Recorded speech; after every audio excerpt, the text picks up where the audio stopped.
bike check on my 2020 Lowrider S. It's a 114, has Arlen Ness wheels, 18 rear, 19 front, Galfer rotors, Banks Performance T-Sport fairing. It's all adjustable in here.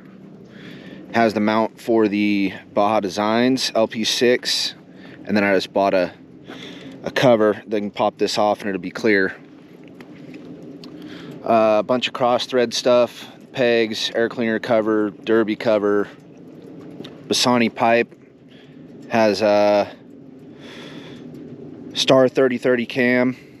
And these here are just decals I got off, I think, Etsy. They just go right over the stock paint. The ST style bags, they're TCMT. A lot cheaper than going for the $1,500 ST real Harley bags. And they work the same. They got the little deal in there, soft close, soft open, I mean. I think that's a Moon's tail light, all integrated and everything. It's got the RWD rear shock. What else? Olin's up front, the 2 over, not quite pushed all the way down. I got to change the little block down here. Otherwise, these would be stretched out all the way.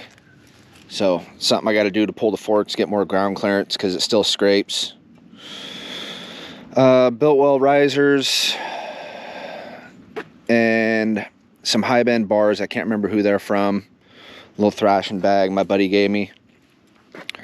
The bars, I think I'm at like 14 or 14 and a half. I can't remember what the rise is here, but I'm 10 inch on the riser, and I think this is maybe 4 and a half, maybe 5 inches. Can't remember. Speed Kings gauge relocation. And then I can't remember where this insert came from, but I put the dyno jet in there, and that'll give you all your gauges and everything for the bike, the RPMs, the heat, everything comes through this, but it's actually married to my Road Glide. So I need to figure out something else, take this out and put another kind of cover on there. The Heartluck grips and Elite Moto levers. These things are awesome. I need to get some for the bagger too. Coffin style mirrors. And I think that's it. Thing's fast, man. It's a lot of fun to ride.